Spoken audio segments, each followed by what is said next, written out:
Okay, so it feels as if that was rather a difficult act to follow. That fascinating talk, but by Samantha. We're going to go now on a bit more practical level and talk about a CDE project that was undertaken over the last couple of years, and quite a large team. Matt, if you could put the next slide on, please. With the yes, the sort of team involved in this project. So the task was to research and produce an interactive study guide for the writing of specifically master's degree dissertations.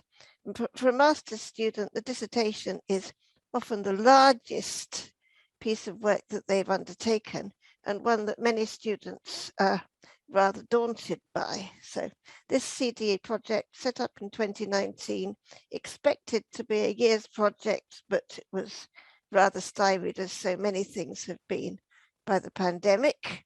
There was a team of 4 CDE fellows involved.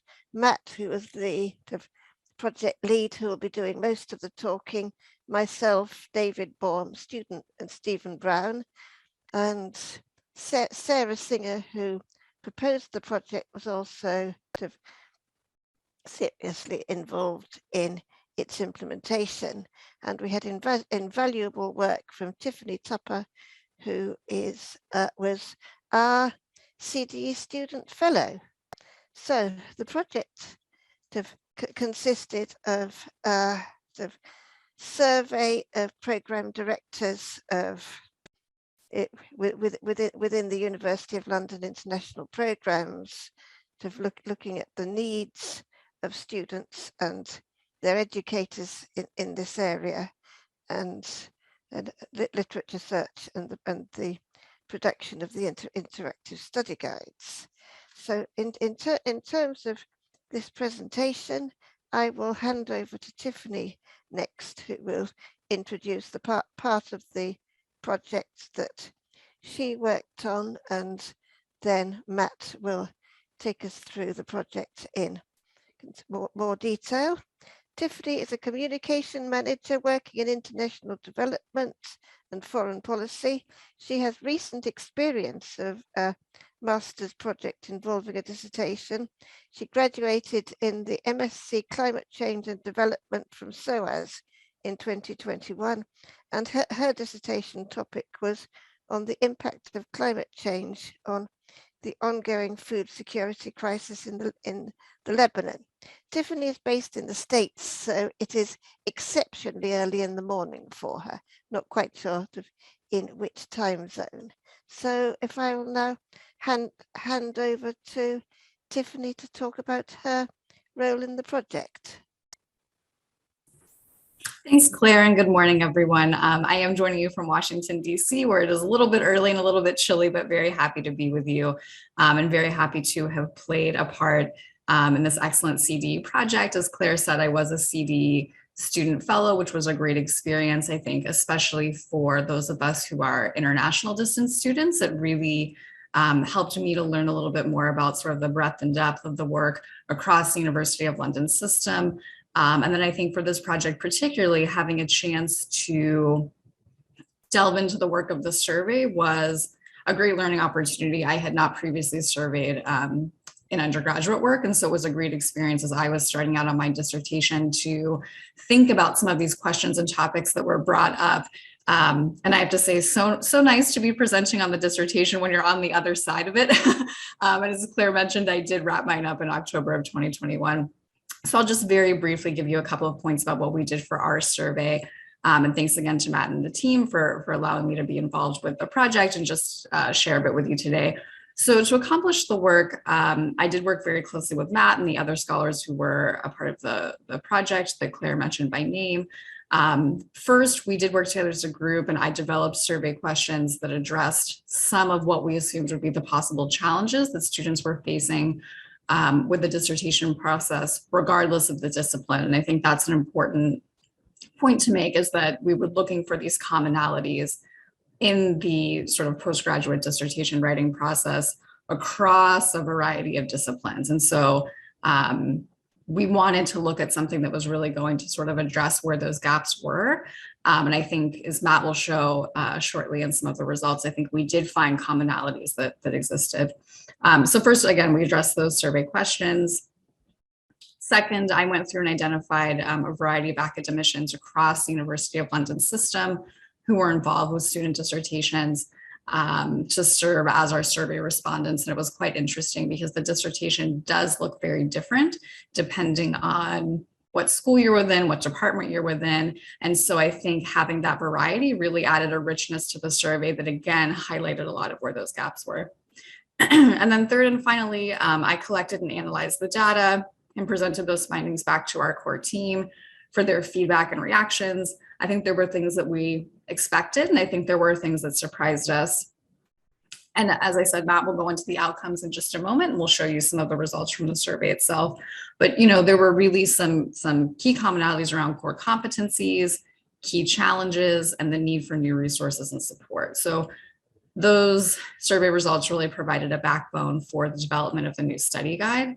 And I think you'll see those themes come out in what Matt's put together. So I think now I'll stop there and I'll turn it over to Matt and let him talk about the survey in greater depth. Brilliant. Thank you, Tiffany. I'll just remind, just send it onto the screen if it'll work.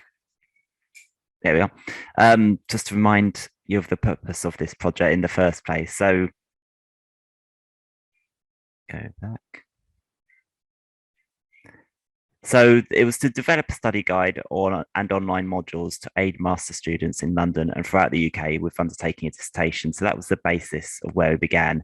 And when Tiffany came in, we kind of already had that sort of basis in planned, and we wanted to sort of send out a survey to course leads. We also preferably wanted to send it out to students as well, but this happened just as the pandemic was beginning. So we had to backtrack a little bit on our wider plans there to get information. But we think we got enough information to sort of help, and Tiffany was invaluable in doing that. So what were we after?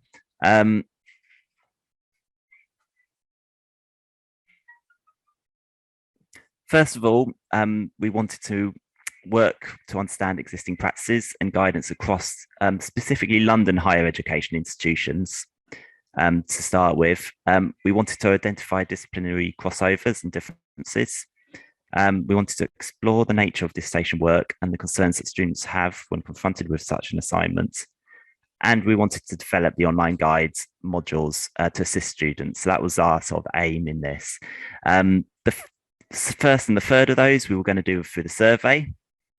The second one was partly through the survey, but partly because the team themselves, we had quite a diverse set of knowledge and backgrounds. So we were in different disciplines so that we could actually kind of identify some of those sort of crossovers and differences ourselves as well.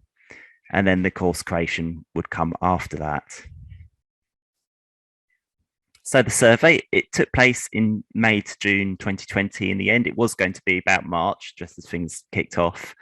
In the end, we focused on sort of targeting course leads. And so we got 19 participants that we wanted to respond, 7 of which did actually give us really in-depth and useful information. So it was a bit limited in numbers, but we hope what the limitations there was sort of corrected slightly by the sort of amount of participation that they gave us. So this is a few sort of stats from that. I'm not going to spend too long on those, but most of the dissertations were around the 10 to 15K mark. One was higher and one or two was sort of a bit lower. And the credit count was roughly the same for most of those, although there was some variety in that as well. So it seems that the dissertation itself, the kind of what's its worth in terms of sort of academic attainment, was pretty much the same throughout. So that gave us a good basis in that regard. But the more interesting responses are what they sort of said. So the respondents were asked which capabilities students they think needed to completely successfully complete a dissertation.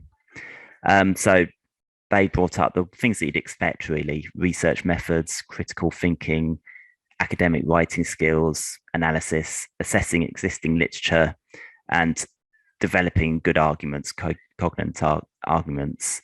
So there was nothing particularly in that surprised us, but it was useful to have that background just to make sure that we were thinking along the right lines and that it did cross different disciplines.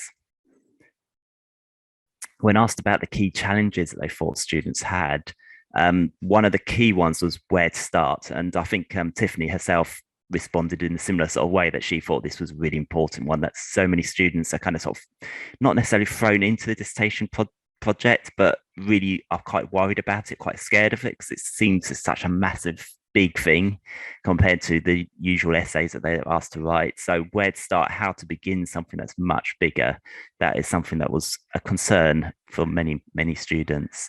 There's a concern about answering complex questions. This was the biggest sort of attempt that they would have done to do this.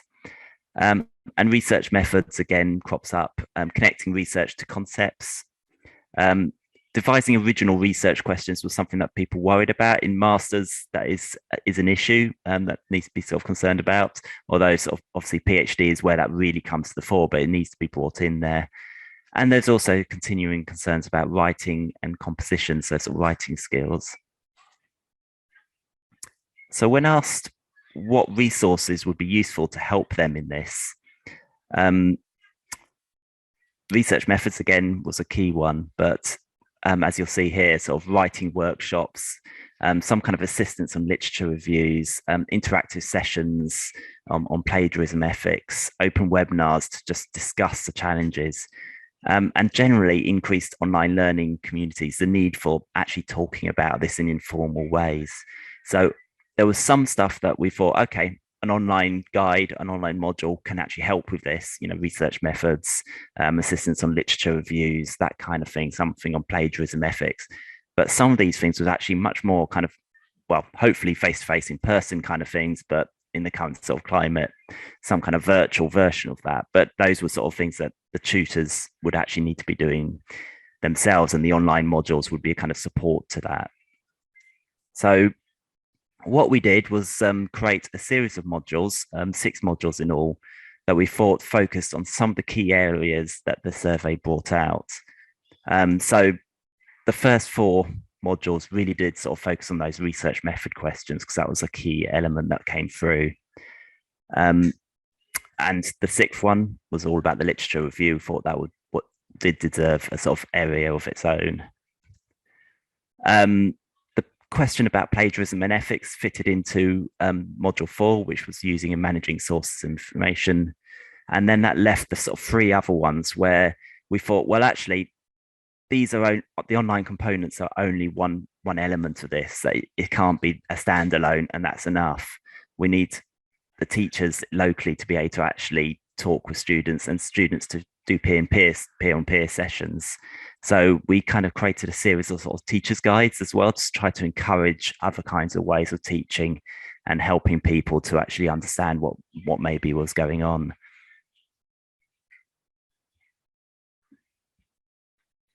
So I'm just going to quickly go through what we actually created.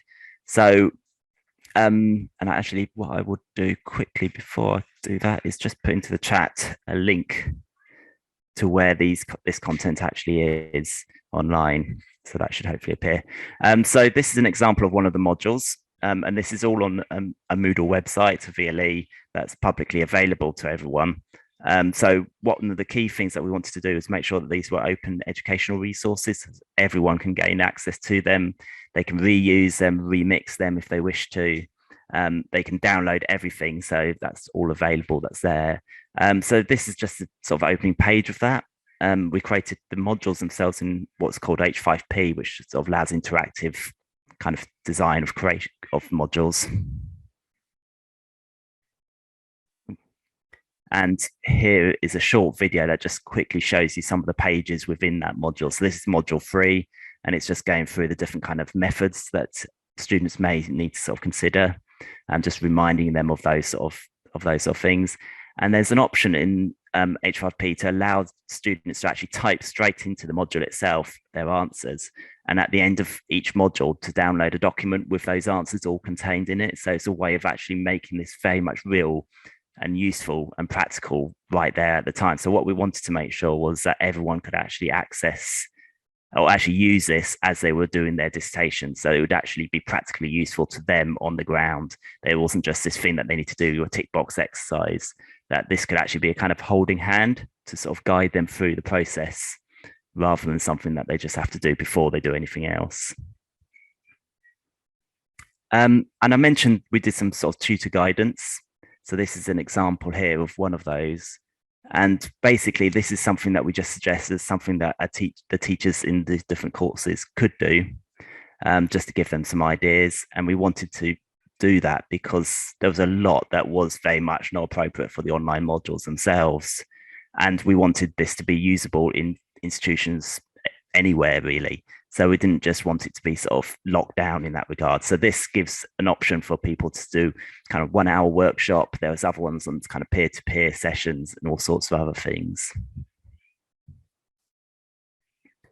As I said, this is all downloadable and accessible on a website called Port. But you can download it and use it in your own VLE elsewhere. And you can use it in part or as a whole. So each module is separate. So you can download those as PDFs, as Word documents. We've also got the H5P version, which you can then sort of edit if you need to and remix. And we've also got the whole package is available on Moodle as a kind of one big downloadable package. That's the kind of main bit of what I wanted to talk about. There's the link again for you if you would like to have a look at it. As I say, it's there available for anyone to use. So I think I will stop sharing my screen at that point and see if anyone would like to ask us any questions.